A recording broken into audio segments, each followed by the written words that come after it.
नमस्कार, TV 20 news में आपका स्वागत है। मैं हूं आपके साथ अशोक वर्मा। आप देखते रहिए टीवी 20 न्यूज, बने रहिए हमारे साथ।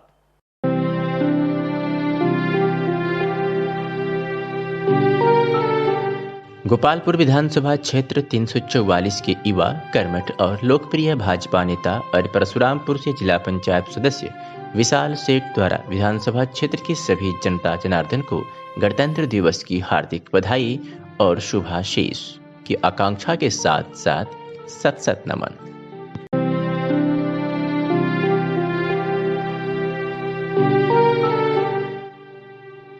कन्या कंपोजिट विद्यालय प्रधानाचार्य खुर्शीद झा अतरौलिया आजमगढ़ की तरफ से आप सभी को गणतंत्र दिवस की हार्दिक शुभकामनाएं। गणतंत्र दिवस के शुभ अवसर पर शक्ति सेवा संस्थान द्वारा झंडा रोहण के बाद रात में घूम कर गरीब असहाय रिक्शा चालकों सड़कों के किनारे सो रहे बेसहारा लोगों को संस्था सहारा बनी हुई है। संस्था के अध्यक्ष अलका श्रीवास्तव ने नेक पहल कहा जा रहा है कि जब दिल में कुछ गुजरने की चाहत हो तो राह भी आसान बन जाती है। ऐसा ही कुछ कर गुजरने का जुनून लेकर समाज सेवा के क्षेत्र में अलका श्रीवास्तव अपनी टीम लेकर जुड़ गई हैं। भोजपुरी गायक व संस्था सचिव मनीष चौधरी की अगुवाई में संस्था समाज सेवा के क्षेत्र में लगातार आए दिन काम कर रही है, जिसमें मुख्य रूप से कुछ अध्यक्ष शिखा श्रीवास्तव सहित तमाम लोग मौजूद रहे। अपना परिचय देते हुए कार्यक्रम के बारे में बताएं। मैं अलका श्रीवास्तव शक्ति सेवा संस्थान के अध्यक्ष। कल हम लोग 26 जनवरी के उपलब्ध पे सारे गरीबों को घूम करके 9 बजे रात को कमल वितरण किया गया, क्योंकि ठंड बहुत ज़्यादा पड़ रही है। ठंड को देखते हुए हम लोगों ने अपनी संस्था की सारी टीम को लेकर के गई थी और 25 से 30 कमल हम लोगों ने रोडवेज लिए, रेलवे लाइन लिए, पूरा हम लोग ओवरब्रिज के नीचे सारे गरीब जो बैठे थे उनको हम लोगों ने कमल वितरण किया। और मैं सबसे यही कहना चाहूँगी कि जितने गरीब लोग हैं, जिन बेसहाय हैं, इनको हमारा संदेश उन तक पहुँचे कि सारे लोग देखते हुए उन लोगों का मदद करें। अपना परिचय देते हुए कार्यक्रम के बारे में बताएं। मैं शक्ति सेवा संस्थान सचिव मनीष चौधरी व भोजपुरी गायक। कल हम संस्था के माध्यम से शहर के अनेक जगहों पर गणतंत्र दिवस के शुभ अवसर पर कंबल वितरित किए। अपनी टीम को साथ लेकर जो बेसहारा लोग हैं, रेलवे स्टेशन, रोडवेज, अनेक जगहों पर लोग उपस्थित थे। ये संस्था घूम कर रात में लोगों को कंबल वितरित की। और समाज में मैं सभी लोगों से यह आग्रह करना चाहूँगा कि आप जितने भी लोग हैं, जितनी संस्थाएं हैं, सभी लोग ऐसे गरीबों की मदद करें। और ये संस्था शक्ति सेवा संस्थान हर संभव गरीबों की मदद के लिए तैयार है और तैयार रहेगी। जय हिंद। पुलिस अधीक्षक आजमगढ़ के निर्देश पर विधानसभा चुनाव को देखते हुए जनपद के सभी थानाध्यक्षों को निर्देश दिया गया है कि जो भी अवांछनीय तथ्य हो उनके खिलाफ कानूनी कार्रवाई तत्काल की जाए, जिससे विधानसभा चुनाव निष्पक्ष और निर्भीक तरीके से हो सके। आइए सुनाते हैं कि जनपद के विभिन्न थानों व क्षेत्रों द्वारा कितने लोगों के ऊपर कार्रवाई हुई है। इस संबंध में पुलिस अधीक्षक ने क्या कहा है। को लेकर सर क्या प्रशासन की तैयारियां चल रही हैं? जैसा कि आप अवगत हैं, विधानसभा चुनाव को दृष्टिगत रखते हुए आचार संहिता वर्तमान में जनपद में लागू है। पुलिस के द्वारा जो प्रिवेंटिव कार्रवाई की जाती है चुनाव में, ताकि कोई किसी प्रकार का अवरोध उत्पन्न ना हो, 107-16 लगभग 80,000 लोगों का हमने 107-16 में चलान किया है। 12,000 के करीब जो लाइसेंसी असला है वो जब्त किए जा चुके हैं। 100 से ऊपर अवैध असला जब्त किए जा चुके हैं, गिरफ्तार करके लोगों को जेल भेजा जा चुका है। 8,000 लीटर लगभग अवैध शराब बरामद की गई है। लगभग 40 लोगों को गैंगस्टर एक्ट में निरुद्ध किया गया है। इसके साथ साथ 400 के आसपास गुंडा एक्ट की कार्रवाई की गई है, जिसमें वर्तमान में लगभग 100 लोग जिला बदर हैं। इनके खिलाफ भी लगातार पुलिस के द्वारा दबिश की कार्रवाई चल रही है। इसके साथ साथ एरिया डोमिनेशन की एक्सरसाइज, जो कि 4 कंपनी हमारे पास CAPF मौजूद है, उनको अलग अलग क्षेत्रों में, खास करके ऐसे क्षेत्र जहाँ चुनावी रूप से संवेदनशील है, पुलिस के द्वारा पेट्रोलिंग, ड्रोन से मॉनिटरिंग की कहीं कोई किसी छत पे ऐसी वस्तु तो नहीं है जिसका चुनाव में इस्तेमाल किया जा सकता हो। ये सब कार्रवाइयाँ पुलिस के द्वारा की जा रही हैं। प्लस साथ साथ में जो ऐसे लोग हैं जिनको कॉन्फिडेंस बिल्डिंग की जरूरत है, पुलिस उनके दरवाजे पे पहुंच रही है, उनको बता रही है कि पुलिस उनके साथ है और बिल्कुल निर्भीक होकर अपने वोट का इस्तेमाल करें, वोट दें। कहीं कोई समस्या, प्रलोभन, कोई डराता है, तत्काल पुलिस को सूचित करें, पुलिस कठोर कार्रवाई करेगी। सर, पोस्टर बैनर जो हटवाए गए हैं, पोस्टर बैनर बहुत भारी संख्या में पूरे जनपद में जो पब्लिक बिल्डिंग्स हैं वहाँ से हटवाए गए हैं। सार्वजनिक बिल्डिंग से वाहनों पे जो लोग लगा के चल रहे थे हूटर या पोस्टर या बैनर, वो हटाए गए हैं। चेतावनी देने के बावजूद भी जिन लोगों ने इसका पालन नहीं किया उनमें FIR पंजीकृत की गई है, NCR पंजीकृत की गई हैं और ये कार्रवाई लगातार जारी है। इसमें हमारी जो FSTs लगी होती हैं प्लस बैरियर पॉइंट्स पर पुलिस की ड्यूटीज लगी होती हैं, ये बहुत त्वरित कार्रवाई तत्काल करती है। सिंचाई रोग को देखते हुए जिला पंचायत राज अधिकारी लालजी दुबे के आदेश क्रम में जिले के सभी ग्राम पंचायतों में स्वच्छता अभियान चलाया जा रहा है। जगह जगह झाड़ू लगाते हुए, घास काटते हुए, जगह जगह कूड़ा उठाकर गड्ढे में फेंकते हुए देखा गया। कोरोना वायरस के लहर का प्रकोप चल रहा है, इसलिए सभी लोगों ने साफ सफाई की और कोरोना गाइडलाइन को देखते हुए ग्राम पंचायतों में सैनिटाइजेशन का छिड़काव किया जा रहा है और लोगों को जागरूक किया जा रहा है। ये भी बताया जा रहा है कि 2 गज की दूरी, मास्क है जरूरी। जिलाधिकारी अमृत त्रिपाठी द्वारा 73वें गणतंत्र दिवस के शुभ अवसर पर कलेक्ट्रेट परिसर में हर्षोल्लास के साथ ही ध्वजारोहण किया गया। इसी के साथ ही राष्ट्रगान के तत्पश्चात संविधान की शपथ दिलाई गई। इस अवसर पर राजकीय बालिका इंटर कॉलेज आजमगढ़ छात्राओं सृष्टि कुमारी, महिमा बागेश्वरी, दिव्य ज्योति यादव द्वारा देशभक्ति गीत की प्रस्तुति की गई, जो काफी मनमोहक रहा। जिलाधिकारी द्वारा सभी छात्राओं को पेन एवं डायरी देकर सम्मानित किया गया। पूर्व मंत्री रामाश्रय विश्वकर्मा आजमगढ़ गणतंत्र दिवस के शुभ अवसर पर झंडारोहण किया। पूर्व मंत्री रामाश्रय विश्वकर्मा ने गणतंत्र दिवस के शुभ अवसर पर जनपद आजमगढ़ फूलपुर के खुरासू स्थित पर राम बच्चन यादव महाविद्यालय में झंडारोहण किया। गणतंत्र दिवस के अवसर पर छात्र छात्राओं को संबोधित किया। सभी गणतंत्र दिवस की हार्दिक शुभकामनाएं भी दी है।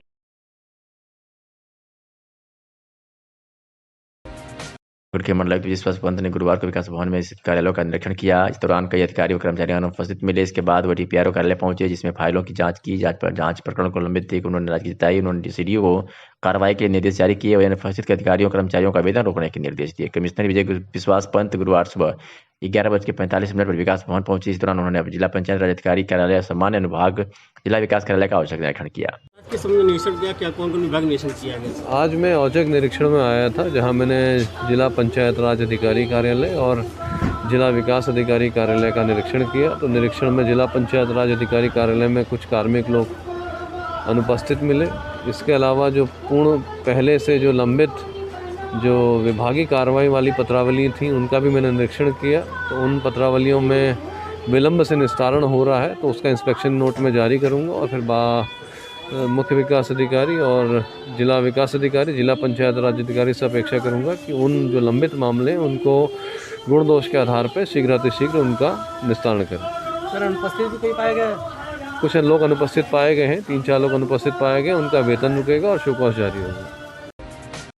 आजमगढ़ से खबर है, जहां मंडलायुक्त, डीएम और एसपी ने स्वतंत्रता संग्राम सेनानियों को गणतंत्र दिवस के अवसर पर सम्मानित किया। समस्त देशवासियों को देश के गौरव एवं अपमान के राष्ट्रीय पर्व 73वें गणतंत्र दिवस की हार्दिक बधाई और शुभकामनाएं देते हुए इस राष्ट्रीय पर्व पर हम सभी देशवासियों से मिलकर अपने राष्ट्र की सेवा, एकता और अखंडता की रक्षा करने के लिए सदैव तत्पर रहने का संकल्प करें।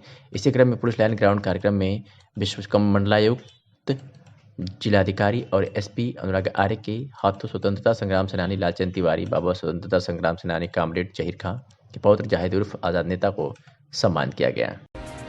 मंडलायुक्त विजय विश्वास पंत ने 73वें गणतंत्र दिवस के अवसर पर बुधवार को अपने कार्यालय भवन पर राष्ट्रीय ध्वज फहराया गया तथा सामूहिक राष्ट्रगान के बाद उपस्थित सभी पदाधिकारियों को, कर्मचारियों को देश को संपूर्ण प्रभुत्व संपन्न, धर्मनिरपेक्ष,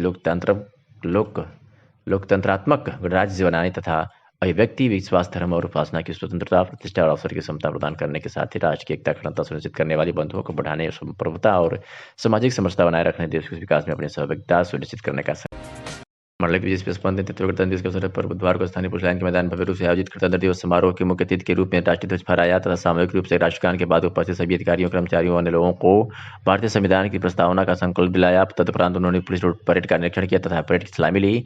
उन्होंने सभी 8 परेड टोलियों के परेड कमांडर से परिचय प्राप्त किया तथा परेड की बड़ी प्रशंसा की।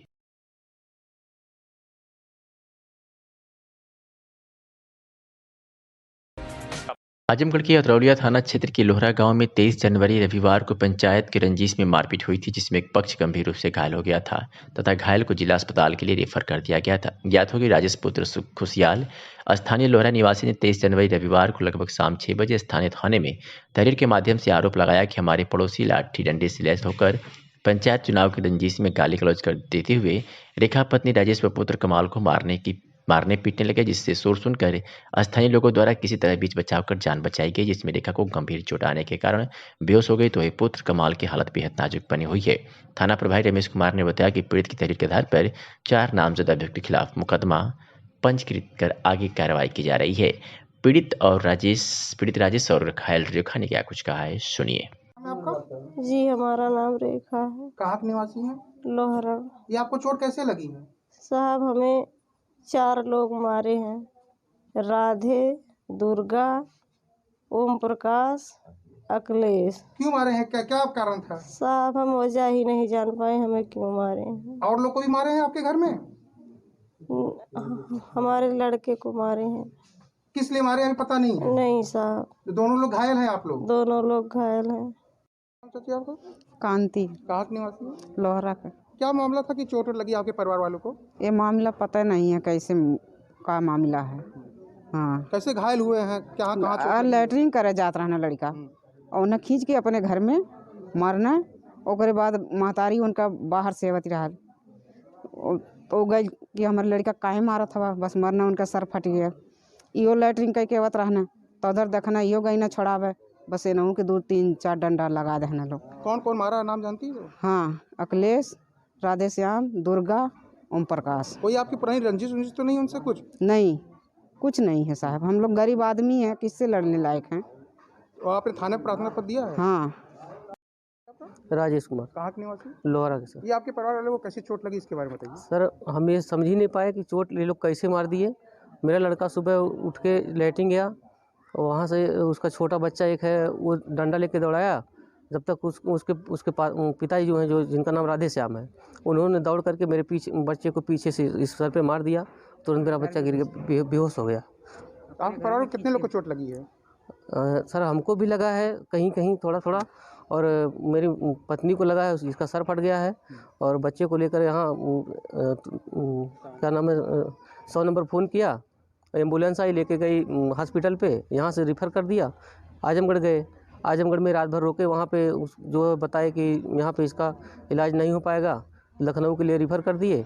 फिर वहाँ से किसी तरह से मैं डॉक्टर साहनी को अतरौलिया के जो हैं उनको वहाँ का रिपोर्ट भेजा। उन्होंने बोला कि आप आइए हम इलाज करते हैं। तो यहाँ पाए किसी तरह से उनका पैरवी करके हाथ गोड़ जोड़ के, मैं बहुत गरीब हूँ और किसी तरह से यहाँ पे इलाज करवा रहे हैं जी। कितने लोग मारे हैं? क्या रंजिश रही? पुरानी कोई रंजिश थी या? आजमगढ़ में समाजवादी पार्टी ने आजमगढ़ की 7 विधानसभा सीटों पर टिकट का ऐलान कर दिया। गोपालपुर सीट से टिकट की दावेदारी कर रही समा वसीम को समाजवादी पार्टी ने टिकट नहीं दिया, बल्कि सीट से वर्तमान विधायक नफीस अहमद को पार्टी का टिकट मिला। वसीम अहमद के देहांत के बाद समा वसीम इस सीट से टिकट मांग रही थी और उनको क्षेत्र में जन समर्थन भी मिला है। अखिलेश यादव से कई बार उनकी मुलाकात हुई। समा वसीम का कहना है कि अखिलेश यादव ने उन्हें आश्वस्त किया था कि वह गोपालपुर सीट से उनको टिकट देंगे। टिकट ना मिलने से दुखी समा वसीम ने अखिलेश यादव पर छल करने का आरोप लगाया।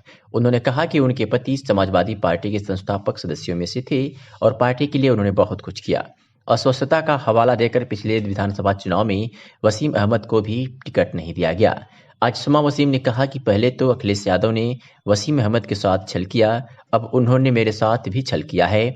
अच्छा है कि उसी से हम सब इस दुनिया में, अच्छा हुआ कि वो इस दुनिया में नहीं है, नहीं तो अखिलेश यादव की इस छल को बर्दाश्त नहीं कर पाते। गोपालपुर की जनता जो वसीम अहमद को हमेशा प्यार देती थी और उनकी बाद उनकी विधवा को सम्मान दिया, मैं उन लोगों से बात कर उनकी भावनाओं से अनुरूप अगला निर्णय लूंगी। और क्या कुछ कहा समा वसीम सपा नेत्री ने, सुनिए। समा वसीम जी, आज गोपालपुर से फिर नफीस अहमद को जो है प्रत्याशी बनाया गया, क्या कहना चाहती हैं? सर मैं क्या कह सकती हूँ, एक विधवा लाचार औरत कुछ भी नहीं कर सकती है।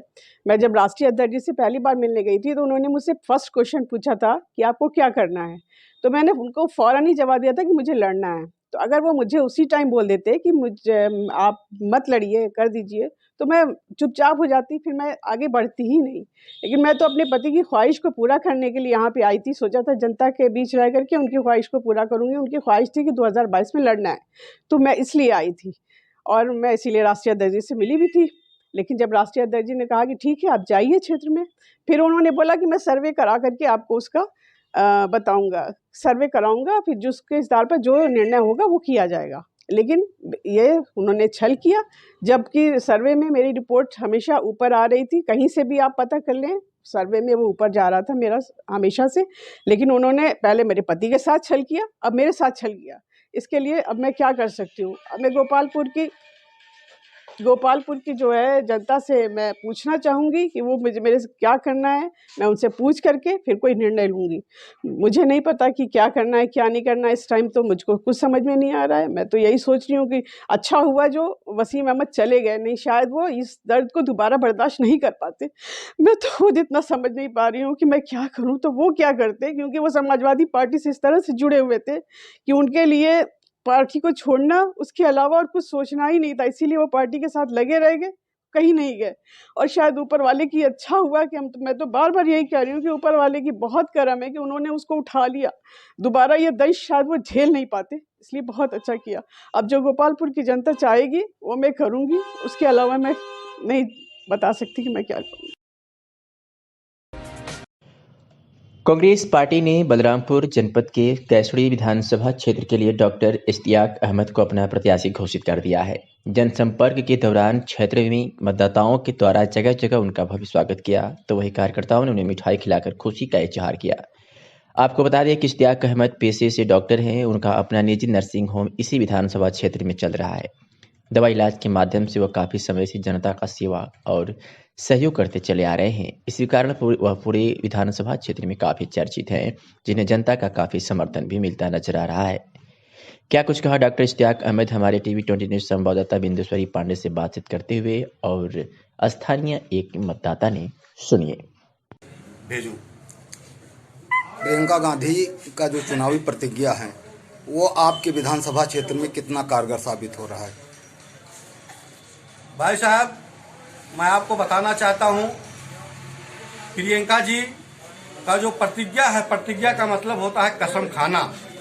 और हम लोग 3 महीने से जन जन तक, गांव गांव में, घर घर पर गए हैं और सब लोगों को ये बताया गया है प्रतिज्ञा के बारे में, और सब लोगों ने ये पूरी तरह से कहा कि कांग्रेस पार्टी ही ने 2009 में किसान के लिए कुछ किया था, कर्जा माफ किया था, 72,000 रुपए जो है करोड़ रुपए कर्जा माफ किया था।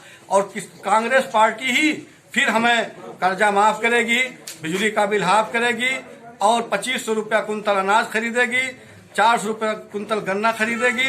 डॉक्टर साहब, आप अपने तरफ से अपने ज्यादा जो है दिखाई पड़ रहा है।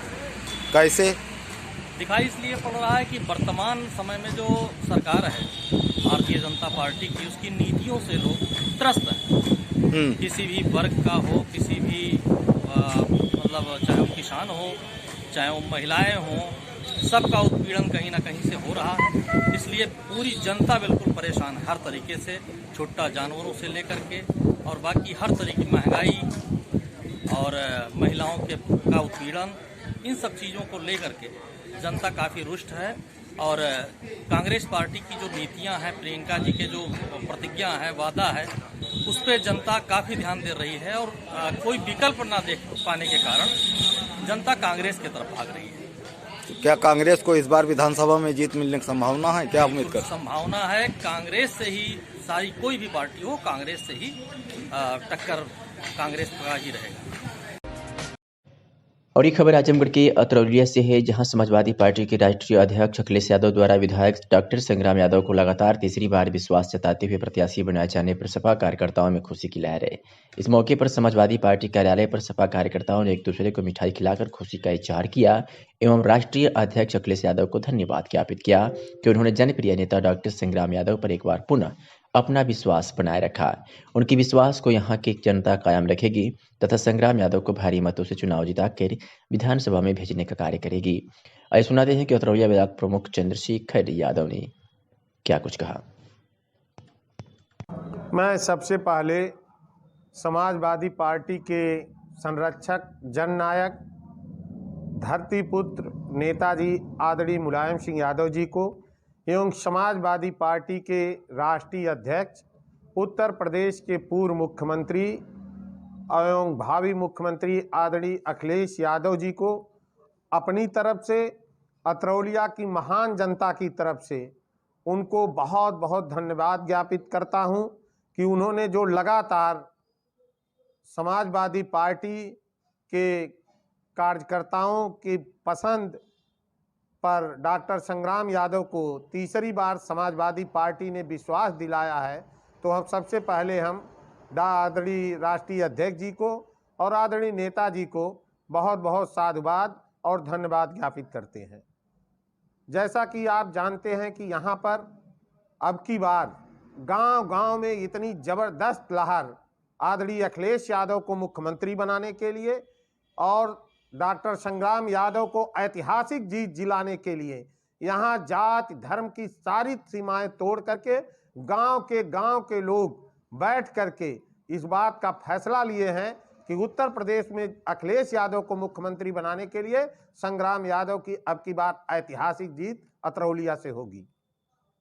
मुद्दा क्या रहेगा इस बार? क्या ऐसा कोई कार्य है जो नहीं कर पाए हैं, इस बार करने की कोशिश करेंगे? जैसा कि उत्तर प्रदेश के अंदर जब भी आदरणीय नेताजी उत्तर प्रदेश के मुख्यमंत्री बने तो उनकी कैबिनेट में यहाँ के जिनको यहाँ के आजमगढ़ अखिल भारतीय ठठेरा कसेरा तमरकारू महासभा पूर्वांचल जनमोर्चा के संयुक्त नेतृत्व में आजमगढ़ कलेक्ट्रेट कचहरी स्थित नगर पालिका रोड कार्यालय पर गणतंत्र दिवस की धूमधाम से ध्वजारोहण मनाया गया। कार्यक्रम के मुख्य अतिथि के रूप में सभा के राष्ट्रीय अध्यक्ष श्री मोहन सिलकार ने देश के लोकतंत्र के प्रथम दिवस के अवसर पर भारत के लोकतंत्र को मजबूत करने का आह्वान करते हुए कहा कि भारत के संविधान का पालन करना हम भारतीयों का कर्तव्यनिष्ठ होना चाहिए। आजमगढ़ के अतरौलिया से खबर है, जहां ब्लॉक प्रमुख चंद्रशेखर यादव ने पत्र प्रतिनिधियों से वार्ता करते हुए इलाहाबाद की घटना का जिक्र किया तथा वर्तमान सरकार की निंदा की। उन्होंने कहा कि इलाहाबाद शिक्षा का बहुत बड़ा केंद्र है, जहां से देश और प्रदेश में IAS PCS देने का कार्य किया है। जिस दिन लोग आज़ादी का अमृत महोत्सव मना रहे थे, पुलिस द्वारा बर्बरतापूर्वक छात्रों पर लाठियां बरसाई गई।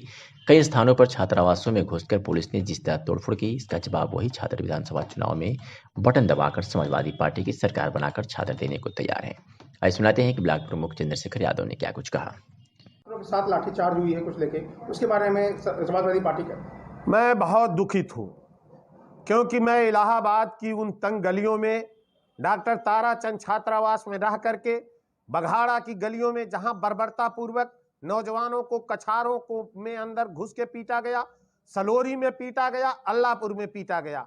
मुझे बहुत दुख है कि जहां एक तरफ जंगे आज़ादी की 73वें वर्ष में हम स्वतंत्रता दिवस का मना रहे थे और इस बापू के लोकतंत्र में जहां जनता की सरकार जनता के द्वारा जनता के लिए थी, वहां नौजवानों ने जब अपनी वाजिब मांगों को लेकर के अपना प्रदर्शन कर रहे थे तो उनको जिस तरह से बर्बरता से पीटा गया, तो सरकार की ये कसक है कि उस इलाहाबाद के अंदर TET की परीक्षा 23 लाख लोगों को बेघर किया गया। और जब वो कोई भी अपनी मांग मांगने गए तो केवल इलाहाबाद ही नहीं, जब हमारी बहनें इस आताताई सरकार के खिलाफ लखनऊ में प्रदर्शन कर रही थी तो उनके सर मुड़ा करके उनको गोमती नदी में ढकेला गया, उनको बर्बर लाठियों से पीटा गया।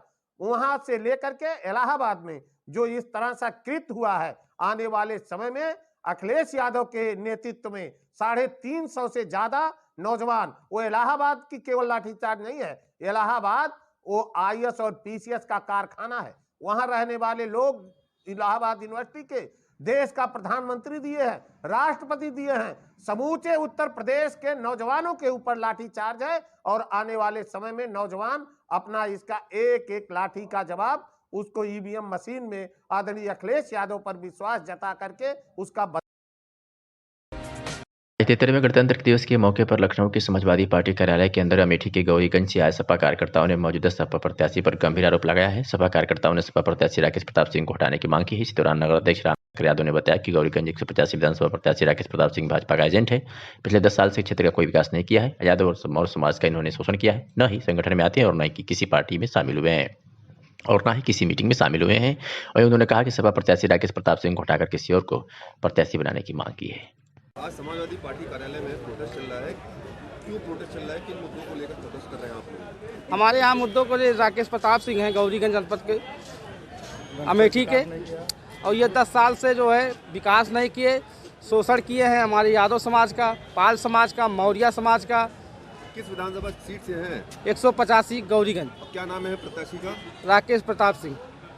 उनको जो टिकट दिया गया आप लोग क्यों? बिगड़ संगठन के पूछे, उनको टिकट दिया गया है। संगठन में न कभी वो आते हैं, न मीटिंग में आते हैं, न कभी बैठते हैं, न मीटिंग में कभी जो है पार्टी जो वो करते हैं बैठते हैं कभी, और न कभी जो है समाजवादी पार्टी के लोगों को कहीं हित किया है, अनहित के अलावा कहीं हित नहीं किया है। पिछली बार 2012 वाले चुनाव में वो भाजपा से जुड़े हुए हैं। भाजपा से जुड़े हुए हैं, स्मृति ईरानी के साथ हमेशा जो है मीटिंग करते हैं, उनको चुनाव भी जिताया है। इसको राष्ट्रीय अध्यक्ष जी को पता भी है, इस मामले को कई बार जिला अध्यक्ष और महासचिव सब एप्लीकेशन दिए भी हैं इनको। आप लोगों की क्या मांग है? हमारी मांग है कि हमारे यहाँ संगठन से बातचीत करके जो भी जिसको भी टिकट दिया जाए, संगठन से पूछताछ करके ही जो है टिकट दिया जाए, और इनको हटा के किसी को दे दिया जाए। चुनाव जिता के हम जो है फिर अखिलेश के झोली में डाल देंगे।